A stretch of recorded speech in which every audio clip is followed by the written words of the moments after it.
तो ये जो है कि न्यूमेरिकल हम लोग आज डील करेंगे इस वीडियो में। हमारे सामने जो है कि क्वेश्चन लिखा हुआ है, क्या लिखा है? A particle of mass small m and carrying a charge minus q and starts moving around a fixed charge plus q2 along a circular path of radius small r. Then we have to prove that period of revolution t is given by t is equal to root over 16 pi cube epsilon naught mr cube upon q1 q2। तो देखिए question क्या कह रहा है, कैसे इसको solve करेंगे, क्या लिखेंगे? सॉल्यूशन यहाँ पे लिखेंगे, सॉल्यूशन यहाँ लिखेंगे। अब क्वेश्चन क्या कह रहा है? क्वेश्चन कह रहा है पार्टिकल ऑफ मास m, कोई हमारे पास पार्टिकल है जिसका मास क्या है? m है।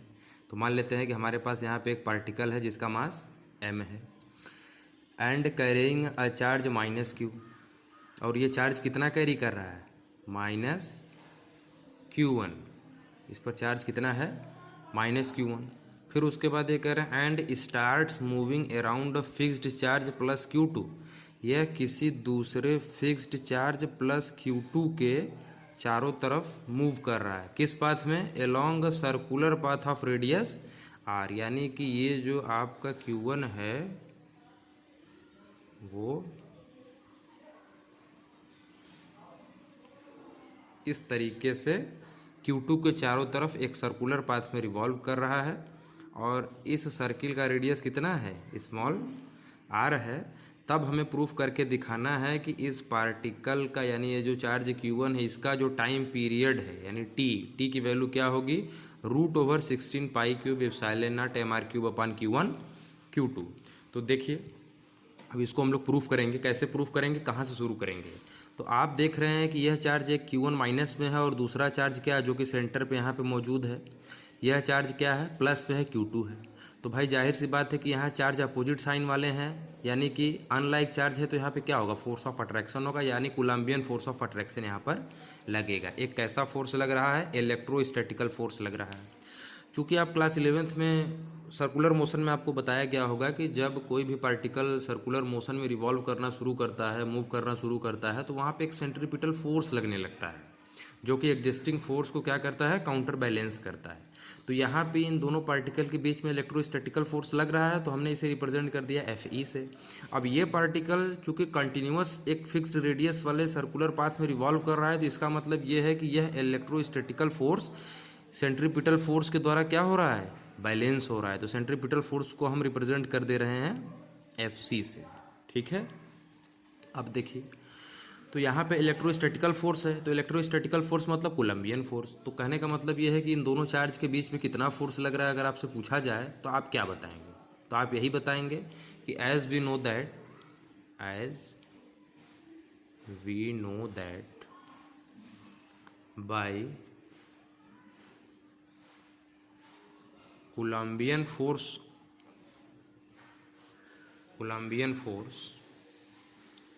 of attraction or repulsion, we have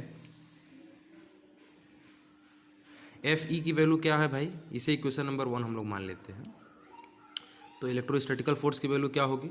यहाँ 1/4 पाई एप्सिलॉन नॉट होता है फार्मूले में, फिर दोनों चार्ज का प्रोडक्ट होता है तो Q1 into Q2 upon distance का स्क्वायर होता है, तो दोनों के बीच में डिस्टेंस कितना? स्मॉल r है, तो इसका हमने स्क्वायर कर दिया। ये आपका हो गया इक्वेशन नंबर 2, ठीक है।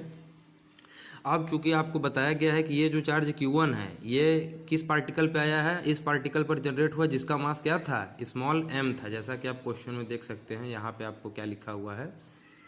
Small m। यहाँ पे स्मॉल m, पार्टिकल का मास कितना है? स्मॉल m है। और भाई जबकि ये मूव कर रहा है तो जाहिर सी बात है कि इसका लीनियर वेलोसिटी भी होगा। तो मान लेते हैं कि इसकी लीनियर वेलोसिटी क्या है? स्मॉल v है, ठीक है।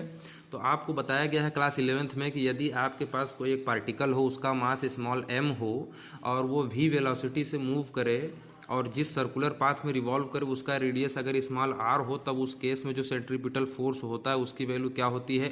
mv² अपॉन r के बराबर होती है। ये आपको बताया गया है क्लास 11th में। तो ये इसे मान लेते हैं इक्वेशन नंबर 3, ठीक है। अब क्या करेंगे, इन दोनों इक्वेशन सेकेंड और थर्ड से जो एफ ई और एफ सी की वैल्यू इसे इक्वेशन नंबर 1 में पुट कर देंगे। तो जैसे ही पुट करेंगे ये क्या हो जाएगा भाई, देखिए एफ ई की value 1/4 pi epsilon naught Q1 Q2 upon r square, यहाँ लेफ्ट साइड में पुट करेंगे तो क्या हो जाएगा 1/4 pi epsilon naught Q1 Q2 upon r square is equal to, right side में भाई इधर क्या है एफ ई है, यानी कि सेंट्रीपिटल एफ सी है राइट साइड में, यहाँ सी है, ये कन्फ्यूज मत होइएगा। इसकी वैल्यू क्या है m v square upon r. ठीक है, चूँकि हमें निकालना क्या है, टाइम पीरियड निकालना है, लेकिन इस इक्वेशन में अभी हमें कहीं भी टाइम पीरियड नहीं दिख रहा है ना। तो हम लोग इसमें क्या करेंगे, कुछ मैथमेटिकल फार्मूले का यूज़ करेंगे, कुछ फिजिक्स के फार्मूले का यूज करेंगे। तो कैसे यूज करेंगे, देखिए अभी लेफ्ट साइड को हम लोग कोई चेंजेस नहीं करेंगे, 1/4 pi epsilon naught Q1 Q2 upon r square. यहाँ यम है तो यम लिखेंगे और यहाँ आर है तो आर लिखेंगे। आप जानते हैं कि वी की वैल्यू क्या होती है, आर ओमेगा के बराबर होती है। किसके बराबर होती है, आर ओमेगा। जबकि भी हमारा क्या होता है, लीनियर वेलोसिटी कहलाता है, r radius of the circular path होता है, और ये क्या है, ओमेगा एंगुलर फ्रिक्वेंसी कहलाती है या एंगुलर वेलोसिटी कहलाती है। ठीक है, ये भी आप क्लास 11th में पढ़ के खाली हैं। तो अब जो है कि v की वैल्यू आर ओमेगा होती है, तो ये जो v की वैल्यू आर ओमेगा होती है, इसे हम लोग इस इक्वेशन में यहाँ पर v के जगह पुट कर देंगे। तो जब पुट करेंगे तो ये क्या हो जाएगा, v के जगह पे आर ओमेगा, यहाँ स्क्वायर है तो ये क्या हो जाएगा, स्क्वायर हो जाएगा। ठीक है, अब यहाँ पे हो जाएगा 1/4 pi epsilon naught Q1 Q2 upon r square is equal to m. देखिए दोनों का स्क्वायर होगा तो एक बार आर का स्क्वायर होगा, यहाँ ओमेगा है ब्रैकेट से बाहर निकालेंगे तो इसका भी स्क्वायर हो जाएगा, नीचे आर है यहाँ पे ध्यान दीजिए। तो यह आर यहाँ लिखेंगे तो ज़रूर, लेकिन एक ठो आर और नीचे वाले आर से कट जाएगा। ठीक है, अब देखिए हम लोग चलते हैं थोड़ा सा दूसरे पेज पर। तो पहले मैं इस इक्वेशन को रिपीट कर देता हूँ, नहीं आपको कन्फ्यूजन होने लगेगा। देखिए लेफ्ट साइड से इक्वेशन क्या था, 1/4 pi epsilon naught Q1 Q2 by r square is equal to m r omega square आएगा। जैसा कि आप ये देख सकते हैं, मैंने कोई परिवर्तन नहीं किया, इसे सेम टू सेम बस ये आर को काट के यहाँ पे लिख दिया। ठीक है, तो अब देखिए लिखने के बाद अब क्या करेंगे, आप जानते हैं कि अभी भी इस इक्वेशन में हमें टाइम पीरियड नहीं दिख रहा है और हमें क्या निकालना है, टाइम पीरियड निकालना है। तो अब हम लोग क्या जानते हैं, टाइम पीरियड का रिलेशन एंगुलर फ्रिक्वेंसी से क्या होता है। तो आप अच्छी तरीके से क्लास 11th में भी पढ़े हैं वेव मोशन में, टी इज इक्वल टू क्या होता है भाई, 2 pi by t. Omega is equal to क्या होता है, या t equal to 2 pi upon omega होता है, या omega equal to 2 pi by t. T को इधर आप भेज देंगे तो टी 2 पाई अपन ओमेगा हो जाएगा, या इसको ऐसे याद करिए ऐसे याद करिए, कोई दिक्कत नहीं है। तो हम लोग क्या करने वाले हैं, इस ओमेगा की वैल्यू जो 2 पाई बाई टी होती है इसे यहाँ पे पुट कर देंगे। ठीक है, जैसे ही पुट करेंगे देखिए क्या हो जाएगा, 1/4 pi epsilon naught Q1 Q2 by r square is equal to m r into omega की वैल्यू क्या है भाई, 2 पाई बाई टी का स्क्वायर। ठीक है, फिर इधर लेफ्ट साइड में क्या हो जाएगा, 1/4 pi epsilon naught Q1 Q2 upon r square is equal to m r. इसका स्क्वायर करेंगे तो 2 का स्क्वायर 4 हो जाएगा, यानी कि 4 इंटू पाई का स्क्वायर करेंगे तो पाई स्क्वायर अपॉन टी का स्क्वायर हो जाएगा। और हमें किसकी वैल्यू निकालनी है भाई, टी की वैल्यू निकालनी है। तो सारे टर्म को एक तरफ करेंगे और टी को एक तरफ करेंगे। ठीक है, तो देखिए जब सारे टर्म को एक तरफ करेंगे और टी को एक तरफ करेंगे तो क्या होगा, टी को हम लोग लेफ्ट साइड लेकर जाएंगे इधर, तो ये डिनोमिनेटर में है तो न्यूमरेटर में चला जाएगा, और ये पूरा पोर्शन डिनोमिनेटर में है तो इधर न्यूमरेटर में मल्टीप्लाई होगा, और इधर ये न्यूमरेटर में है तो इधर डिनोमिनेटर में जाएगा। तो टी स्क्वायर इधर आ गया। देखिए यहाँ क्या है भाई, 4 पाई स्क्वायर है तो 4 पाई स्क्वायर लिख दिए, यहाँ एम आर है तो इंटू एम आर लिख दिए, और ये पूरा पोर्शन इधर आ रहा है क्या है, 4 pi epsilon naught into r square upon इधर क्या है, Q1 Q2 है, क्या है Q1 Q2 है। तो t इज इक्वल टू अब क्या होने वाला, थोड़ा सा हम लोग गुणा करेंगे, 4 का मल्टीप्लाई 4 में होगा तो 16, पाई स्क्वायर का मल्टीप्लाई में होगा तो ये क्या हो जाएगा, पाई क्यूब।